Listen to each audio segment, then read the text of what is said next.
Section 6 is solving one-dimensional motion problems. So we've been leading up to this as the chapter has been going on, and now we're putting it all together. So here are your steps for solving one-dimensional motion problems. They're actually over the course of 2 slides here. So the first 2 are on this screen. Actually, the first 3. But the first thing you want to do is read the problem, obviously, and then think about it for a second.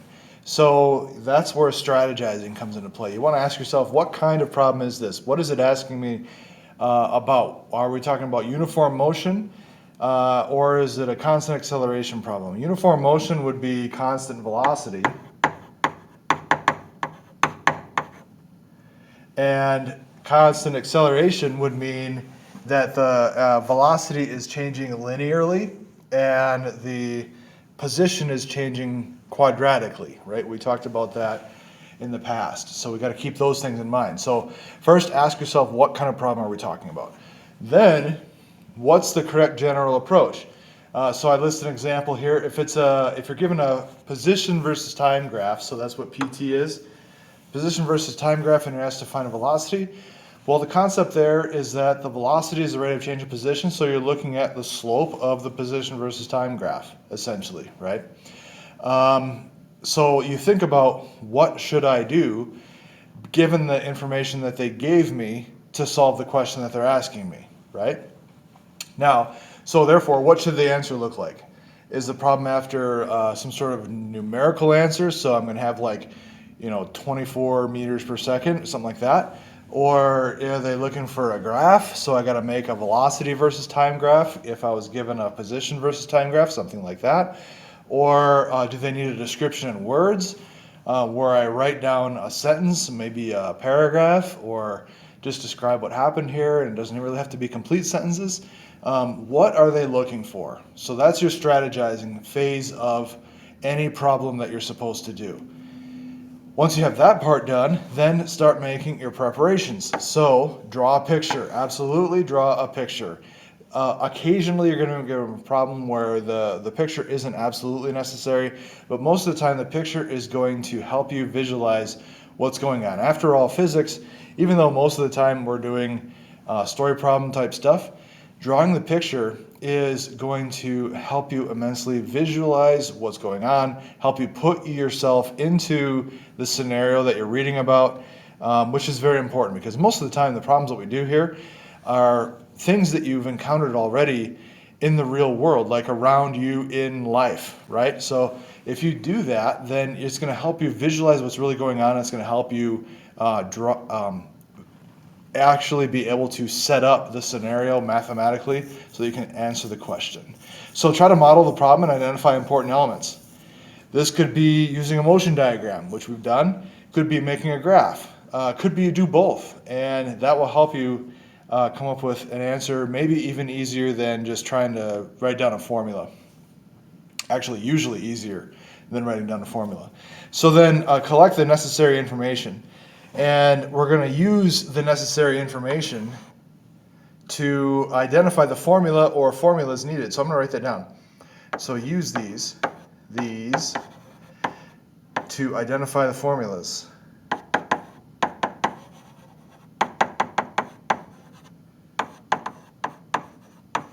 Could be you only need one formula. It could be you need a couple of formulas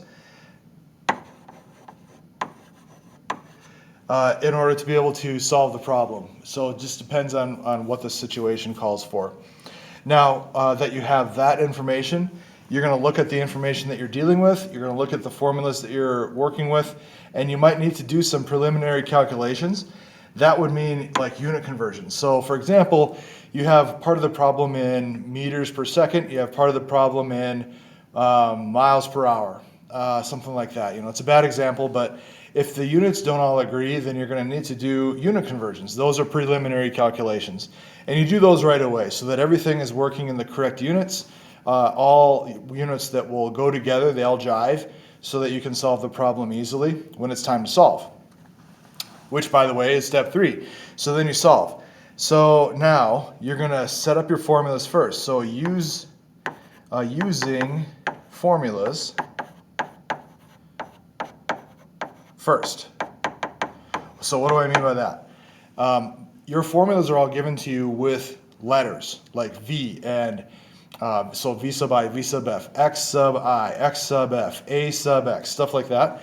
There's no numbers involved yet. That's what I mean by using the formulas first. Don't use the numbers. Manipulate your formulas to solve for the letter it is that you need. And then once that's done, then you can plug in your numbers. It's way easier and way more efficient to do it this way. It'll be cumbersome and difficult the more complex the problems are if you're plugging the numbers in and then trying to move things around. It just doesn't work as well. Plus, it's way more elegant, and as you will see later on, sometimes things divide out that you don't even realize divide out if you're plugging in the numbers first. So it's definitely better to do this. So then plug in numbers.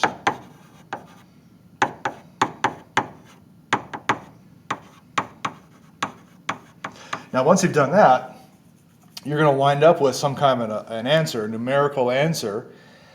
But the units are all going to multiply together or divide or whatever, and you're going to need to do a unit analysis.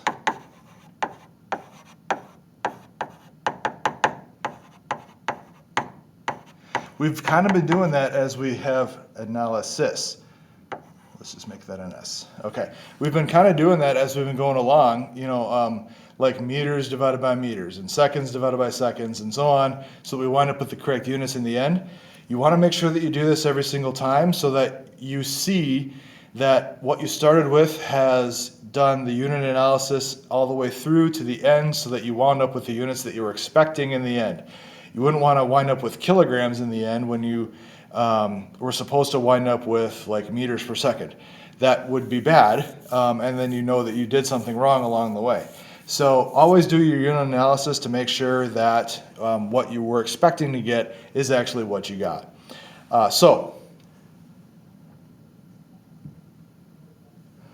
Step 4 then is we assess what it is that we got. Does the solution that we got answer the question that was asked?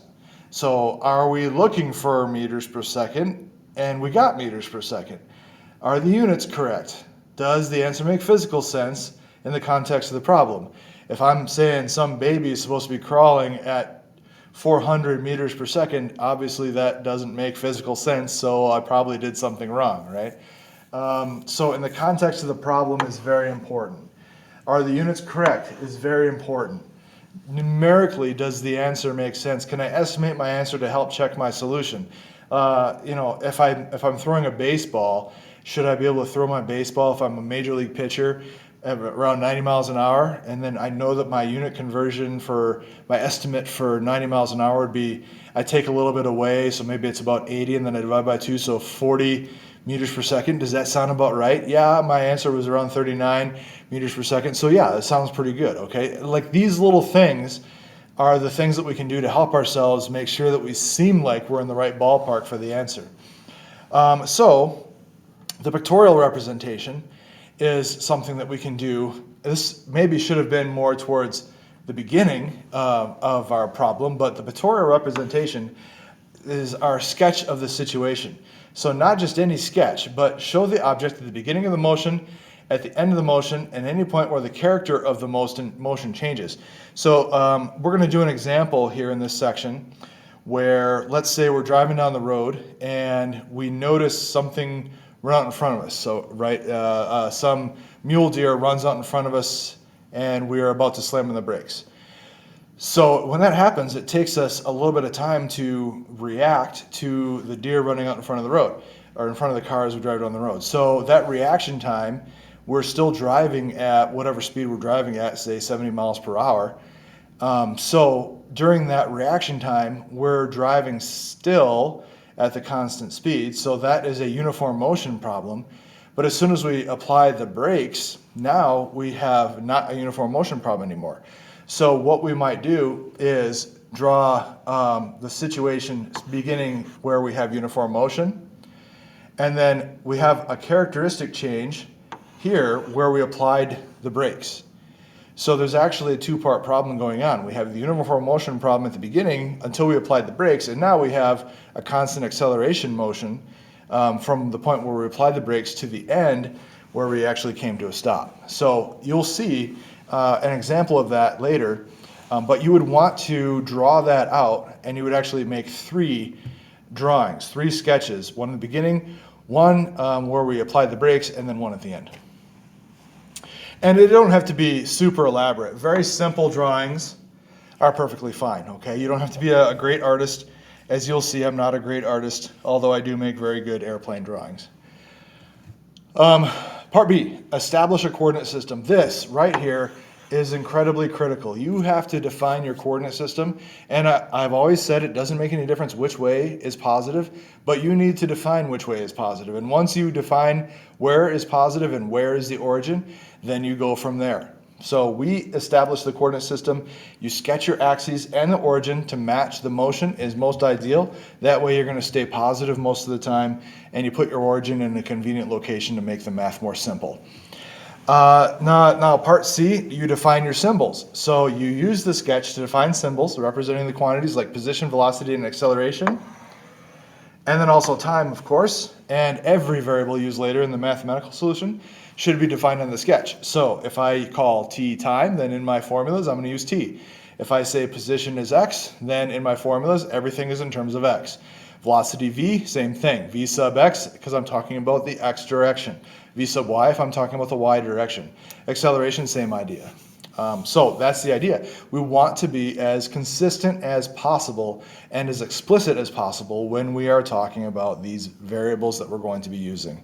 And then make a list of values. So, and we've been doing that already. In some of the problems that we have, we make a list. Like we know v sub I, we know v sub f, we know delta t, stuff like that, right? We know everything we know, we list, and then we also list the things that we don't know. We contain both the known information and the desired unknowns. And then once we have all that stuff, then we're ready to start talking about what formulas we want. So like I said, this number 5, this whole thing should be like in the prepare section for number 2. It should be under number 2, really. So I don't know why I put it here, but there we go. So let's see. All right, we'll try it out. So complete a pictorial representation and a list of values for the following problem, and then we'll also solve the problem. A rocket sled accelerates at 50 meters per second squared for 5 seconds. What is the total distance traveled and the final velocity? So the first thing we'll do is, obviously we read the problem. We're going to draw a picture, and we'll define our coordinate system. So I like having x go positive. And then if we had a y direction, then y would be positive up. This is just one-dimensional motion, so we're going to be moving along the positive x direction. So there's my ground right there. And I'm just going to draw my rocket sled, and we're going to be very sure that we make an amazing rocket sled picture here. So obviously, this is my rocket sled, and it's firing flames out the back. And so this is the beginning. This is x sub I. We're putting the origin right here, so this is 0 meters. And then time, initial. Time is going to start when this thing fires, so 0 seconds. And then the velocity initial would be, it starts at rest, so 0 meters per second. Okay, now we know that we are going to be at the end of this, so my rocket sled later on is down here now, still blasting away. And this is going to be, it moves some distance, so this will be x sub final. And what is the total distance traveled? That'll be, we don't know. And time final, it says for 5 seconds, so we'll say that's 5 seconds. And then what is our final velocity? Well, that's another thing we don't know, right? So v sub f is something we don't know. Okay, so we've identified all the things we know and the things we don't know. Also, they gave us acceleration right here. Accelerates at 50 meters per second squared. So acceleration equals 50 meters per second squared. And the question is, which direction is it going? So if my velocity is this way, because that was the initial position here and the final position here, and my acceleration is speeding me up, then my acceleration vector must also be pointing in the same direction because I'm speeding up. Okay, so we have everything that we know and everything that we need to know here listed out in our pictorial representation. So that pictorial representation is done. That's what that's supposed to look like. Now, we want to find the total distance traveled and the final velocity, x sub f and v sub f. That's what we need to find there. So what we need to do is realize that we have time initial and time final. We're looking for velocity final, knowing velocity initial. We're looking for x final, knowing x initial. And we have acceleration. So formulas that involve all of those things are going to be extremely helpful for us. So the first thing I'm looking for is a formula, probably, that involves like final velocity, initial velocity, acceleration. Now I know delta t because of the fact that I have time final and time initial. I can say delta t equals 5 seconds. So that means I know delta t, I know acceleration. I'm looking for the final velocity, which means that could be considered delta v, because I have v sub I. I'm looking for v sub f, so that could be considered delta v. So now what I'm looking for then is a formula that involves v sub f, v sub I, delta t, and acceleration, because those are the things that I know right now, or delta v, delta t, and acceleration. So the formula that I found was this one. V sub f equals v sub I plus acceleration delta t.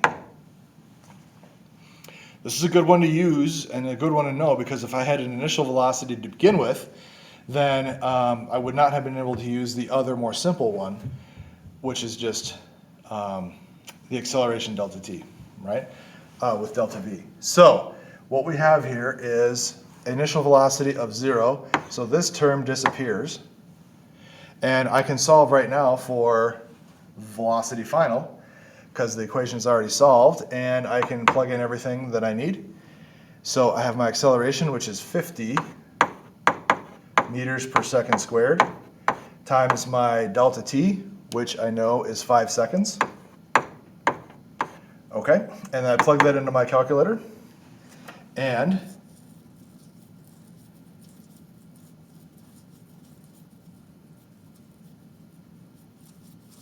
I get 250 meters per, and then I had seconds on top and seconds squared on the bottom, and so that's going to leave me with just seconds, so meters per second. So the question is, does this make sense? The units should, because I'm talking about velocity and I got meters per second for the units, so yeah, sure. 250 meters per second is how fast this rocket sled is going. It's a rocket sled, 250 meters per second is pretty fast, but a rocket sled probably should be going that fast, so it kind of makes sense. All right, now, so that took care of the final velocity. Now we just need the total distance traveled. So that's x sub f that I'm looking for. I now know everything in this problem except for the final position. So all I need now is some equation that involves final position. It could have initial position, initial velocity, it could have delta t, it can have acceleration, and there's a good one for that. We have x sub f equals x sub I plus initial velocity delta t. Now I'm dropping the x subscripts on these because we're only working in the x direction anyway, plus 1/2 acceleration delta t squared. So that's our formula. We know everything in this formula except for x sub f. We know the initial velocity is 0, so that whole term disappears, and we know the initial position because of where we put the origin. The initial position is also 0, so that whole term disappears. So now I'm left with x sub f equals just the 1/2 a t delta t squared term. So that means I can substitute right now. I have 1/2 times the acceleration, which is 50 meters per second squared. Okay, and then times delta t, which is 5 seconds, and that's being squared. So I wind up with 1/2 times 50 meters per second squared times 25 seconds squared, because I squared both the 5 and the seconds. So I wind up with, for my units, I have meters per second squared times second squared, so the second squareds are both gone. And I have 1/2 times 50, which is 25, and 25 times 25 is 625, and the only units left are meters, so I have 625 meters. So in 5 seconds, this thing has gone 625 meters, and it's moving at a rate of 250 meters per second. So that's how you do these problems. We look at what it is that they're talking about, we set it up, we put down an origin, we know where that is, and we define the direction that is positive, which is a direction that's convenient for the problem. We draw our picture accordingly. We identify what was known and what was unknown. And then once we did all that, we did any preliminary calculations. For us, it was this delta t right here. And then from there, we were able to identify a couple of formulas that allowed us to get to the answer quickly. Once we had the formulas, we decided what we knew in the formulas, and we had a couple terms go away, which is convenient. And then once we had the letters that we needed solved for, we went ahead and plugged in the numbers. Okay, so just a quick recap on how to do that problem. So let's go on to the next one. A Saturn V rocket is launched straight up with a constant acceleration of 18 meters per second squared. After 150 seconds, how fast is the rocket moving and how far has it traveled? So this is a very straightforward problem. It's actually very similar to the one we just did. The only difference is we're launched straight up. So what are we going to do?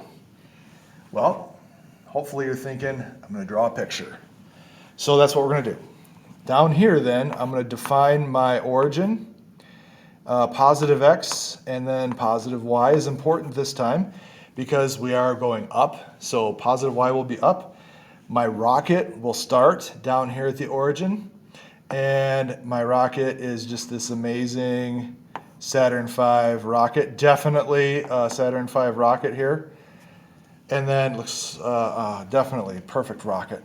Okay, so we take off from there. And then up here, way up here, we have our rocket again. You would never know that I went to school for aerospace engineering. I'm an amazing drawer of rockets. Okay, rocket is flying upward, and along the way we had an acceleration, and we know that we're going up, so our acceleration is pushing us up even more at a rate of 18 meters per second squared. Okay, so then the question is, what do we know and what do we not know? So down here I have at the origin, when we first started out, we have initial time, 0, that's when our clock started. Initial velocity, 0, this is seconds, this is meters per second. What else? Position, and in this case it's y, so y initial equals 0 meters. That's convenient to put the origin down there because everything is 0. Now, up here, what's going on? We got time final. What's time final? 150 seconds right there. 150 seconds. What else do we have? Velocity final equals, let's see, how far has it traveled? Well, that's going to be y final, so we don't know that one. How fast is the rocket moving? So we don't know velocity final either. So this is literally the same problem. Okay, so what do we do? Well, once again, we have the problem of, I know delta t is time final minus time initial, so that is 150 seconds. That is a preliminary calculation that we quickly did. And now I can use my formula, Vf equals Vi plus acceleration delta t. Initial velocity was 0, so that term is gone. And now I have just acceleration delta t. I know the acceleration. It is 18 meters per second squared times 150 seconds. So we do that math. The units will be meters per second. And 18 times 150 is 2,700. Okay, a rocket going up into space at 18 meters per second squared for 150 seconds. It's fast, but it sounds right. Okay, and then y final equals y initial. This is the same formula as we used before in the previous problem, but it's in terms of y this time instead of x. So velocity initial, delta t, plus 1/2 acceleration delta t squared. And this time y initial is 0, velocity initial is 0, so both of those terms disappear, just like last time.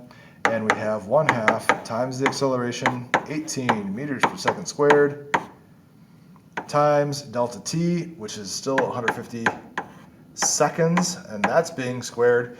So 150 seconds is being squared. That's going to give me seconds squared.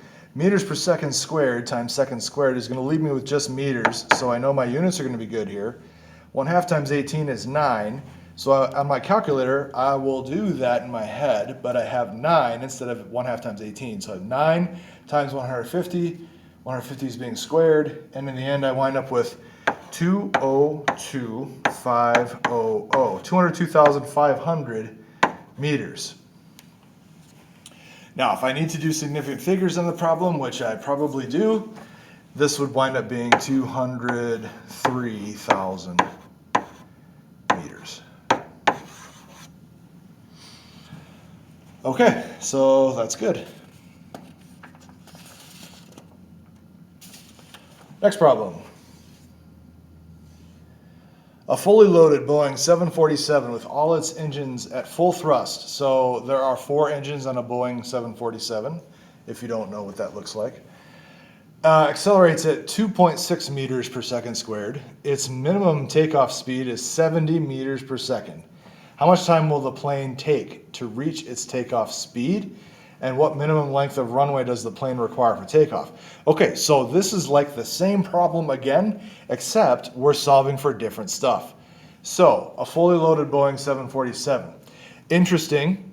A picture would be nice, but it doesn't have to look like a 747.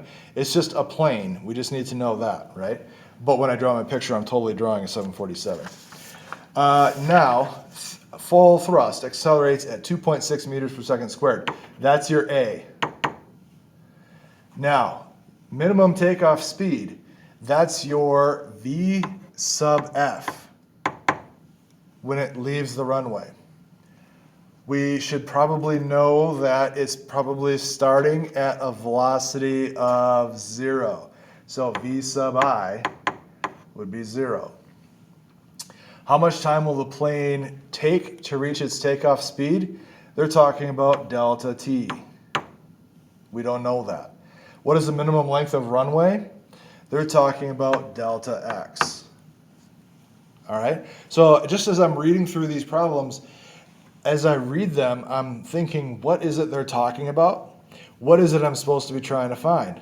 Okay? What am I trying to find here? How much time will the plane take to reach its takeoff speed? I got to find delta T.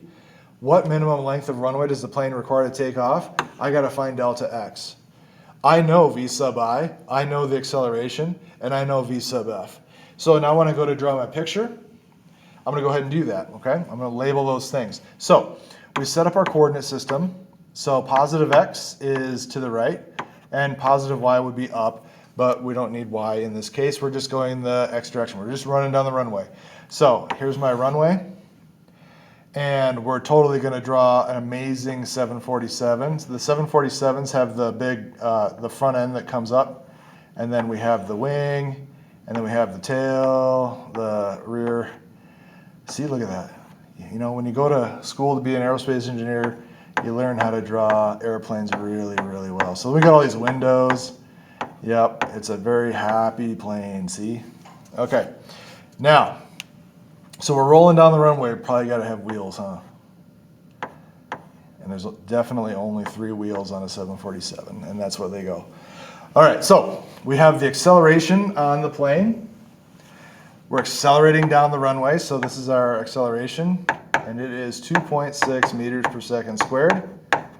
Okay, what else do we have? We know the initial velocity, 0 meters per second. And what else do we know? The initial position, x sub I equals 0 meters. And t sub I, we can say, is 0 seconds. All right, and then later on, so down here somewhere at the end of the runway, I'll just put that. We have velocity final equals the takeoff speed, 70 meters per second. And then we have x sub final.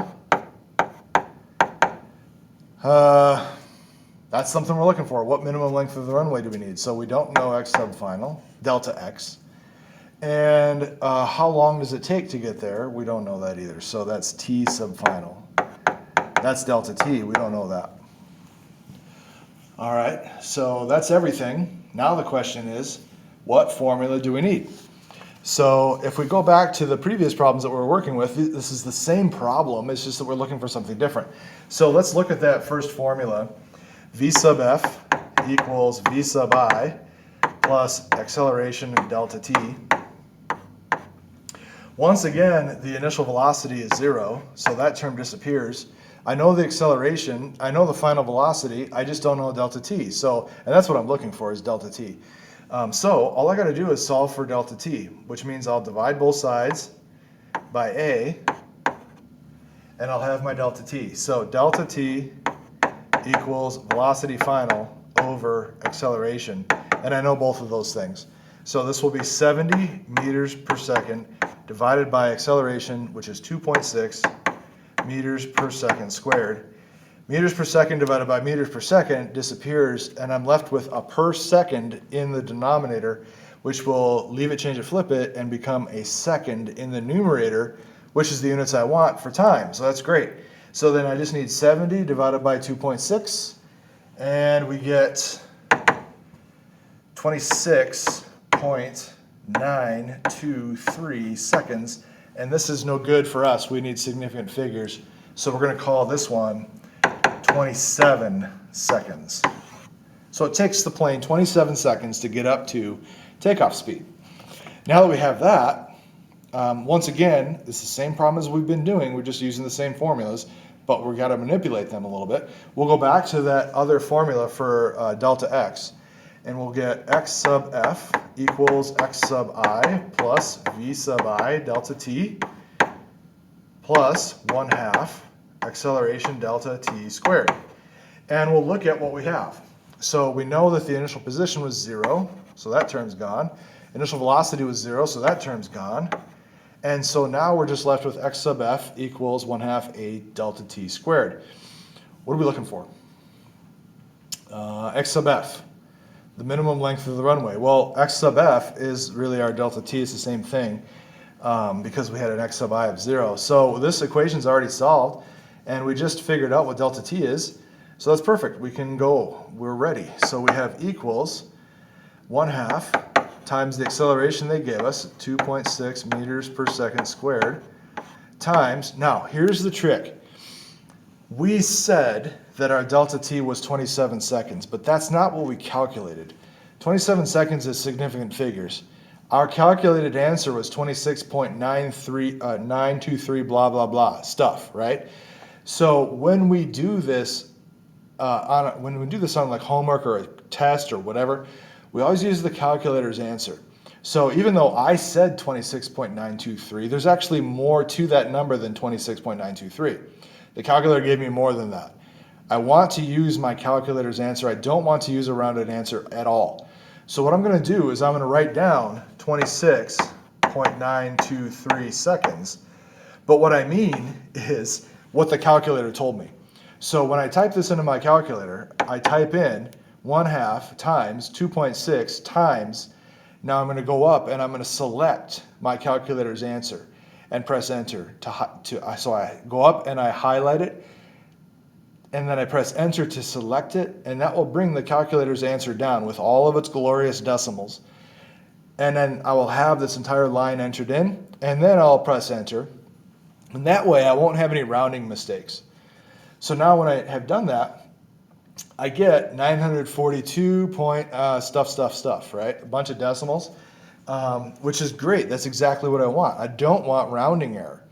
But then I'm going to have to go back and do significant figures. And my significant figures will take me back down to 2 significant figures.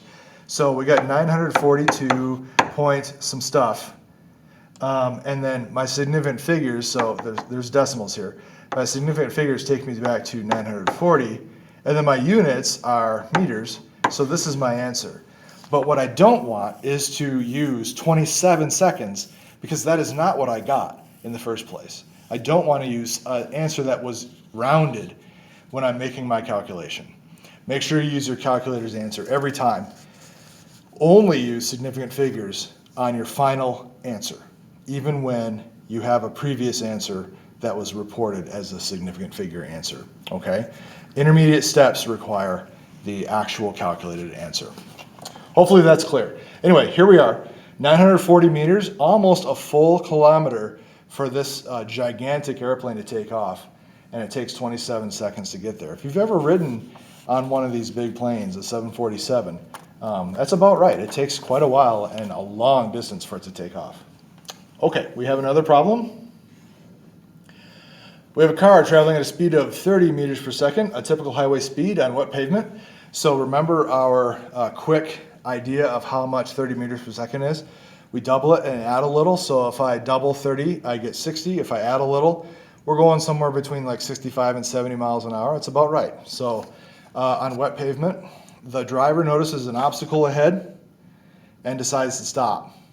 So from this instant, it takes him 0.75 seconds to begin applying the brakes. Once the brakes are applied, the car experiences an acceleration of negative 6.0 meters per second squared. How far does the car travel from the instant the driver notices the obstacle until it stops? So this is what I was talking about earlier. There are 2 parts to this problem. So this is kind of complicated. We have to first define our coordinate system, positive x. Now the car is driving along the ground, so we have our definitely amazing rig here. And so this is our origin, that's where we start, right? Now, how fast are we going here? 30 meters per second, okay? So 30 meters per second in this stretch of road, we notice right here, we notice something in front of us, right? The deer runs out in front of us. Okay, so we're traveling at 30 meters per second, but it takes us this long, 0.75 seconds, to begin applying the brakes. So in that amount of time, the car is going to travel some distance. So at this point, here's our car. We need a new origin here for part 2 of our problem, okay? So now the brakes are applied, and here we now have an acceleration this way. Our car is moving to the right, our acceleration is pointing in the opposite direction to slow us down, and that acceleration was given to us as negative 6.0 meters per second squared. That negative sign is critical. Okay, so we have a constant 30 meters per second. Then we have an acceleration of negative 6 meters per second squared. And then eventually we're going to come to a stop over here. Okay, so over here we'll have time final. We don't know what it is. How far? That's x final. And we don't know what that is. But we do know what velocity final is. We came to a stop, 0 meters per second. Okay, now over here at the very beginning, we have initial velocity, initial time. So time initial was 0 seconds. We have x initial would be 0 meters. And then we have velocity initial would be 30 meters per second. Okay, and at this point, acceleration is 0 meters per second squared. okay? Because we are driving a uniform speed, uniform motion at this point. In the middle, when we start to hit the brakes, we need time. Okay, so what's going to happen here? Let me change colors real quick. What's going to happen here is we're going to have a time final for this part, which will become a time initial for the second part. Okay? The time final for the first part, time final or time initial for the second part, we can call 0 again. Now, x final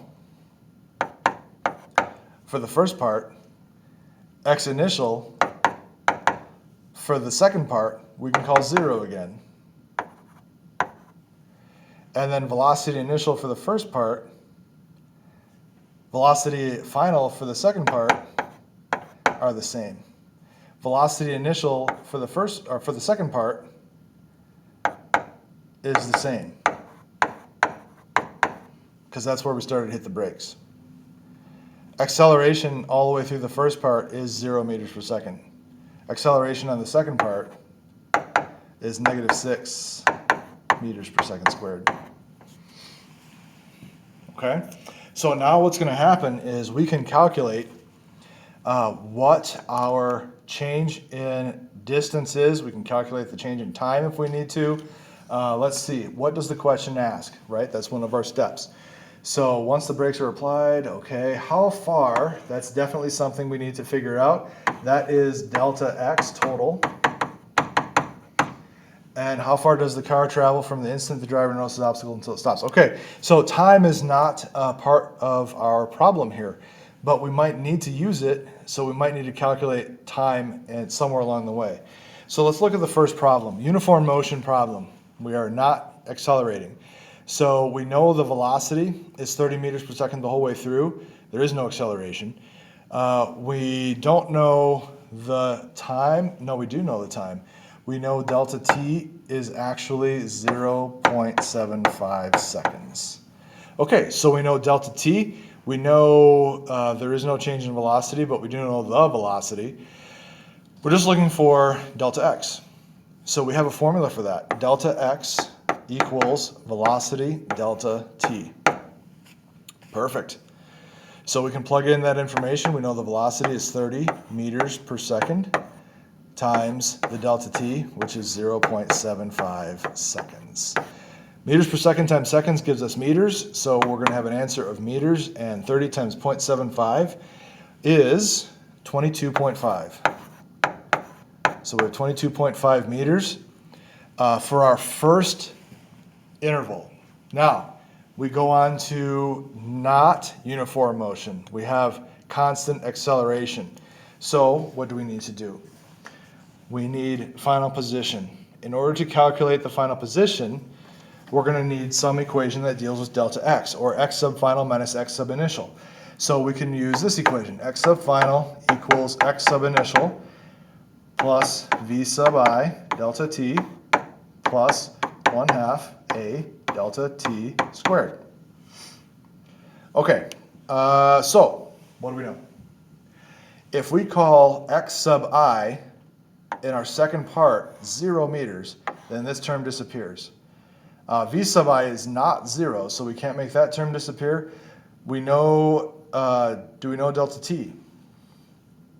No, we don't. And do we know acceleration? We do. And then again, delta t. Okay, so we don't know delta t. We're going to have to figure out delta t somehow. So we're going to need some other equation. And what we can do is we know the initial velocity and we know the final velocity. We know the acceleration, and we just are looking for delta t. So we need some formula that deals with the velocity, or change in velocity, delta t, because that's what we're looking for, and acceleration, because that's what we do know. And the formula that we have for that is this one that we've been working with forever in this section so far. V sub final equals V sub initial plus acceleration delta t. All right, and what do we know? Do we know V sub final? Yes, it's 0. So that term disappears. Do we know V sub initial? Yes. Yes, it's 30 meters per second. Do we know acceleration? Yes, and we don't know delta t. So what we're going to do is we're going to solve for delta t. So I subtract the v sub I to the other side. So now I have negative v sub I, and I'm going to divide both sides by acceleration. So I divide by acceleration, and that leaves me with delta t. And now I can plug in stuff. So I have negative initial velocity, which was 30 meters per second, and divide by the acceleration, which is negative 6.0 meters per second squared. The negative divided by negative makes us positive, which is good because time is always positive. And we have 30 divided by 6, which gives us 5. And then we have meters per second divided by meters per second, which is gone. We're left with a per second, again, in the denominator, which flips us to the numerator, so we have 5 seconds. So delta t is 5 seconds, and now I know everything.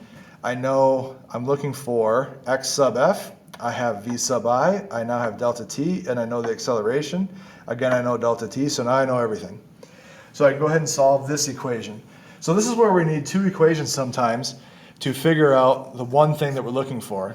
Even though we didn't need to, as an answer, we didn't need the delta t. We actually needed to calculate delta t in order to be able to find the x sub f. So now, x sub f equals, x sub I is not there, it's 0. V sub I for this part of the problem is 30 meters per second. Delta t we just found is 5 seconds plus 1/2. The acceleration, remember, is negative 6 meters per second squared.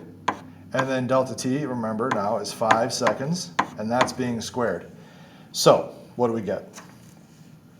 This first term winds up being 150, and the second term is 25 times 3. It's negative 75. So 150 minus 75 is 75. And then meters per second times seconds is meters. Over here we have meters per second squared times second squared, which is meters. So meters plus meters is meters, so we're good. See how I'm doing that unit analysis every time? It's very important that you do to make sure that you wind up with the right units. And it doesn't take very long. You just get used to it. And that's something that we got to do all year, so do it now. 75 meters is x sub final on the second part. So now we have 22.5 meters for the first part where we're trying to decide if we want to brake, and 75 meters after we did brake. So now we got to add those two things together, and we wind up with 97.5 meters. Significant figures takes us to 98 meters. Basically 100 meters to stop when we saw that, whatever it was, jump out in front of us at highway speed. Think about that. At night, do your headlights even cover that much distance? You might not be able to stop in time. So that's why speed can be an issue, especially at night and especially at wet roads. So anyway, something to think about. This is real world, and these are real numbers. So that is all. Section is done.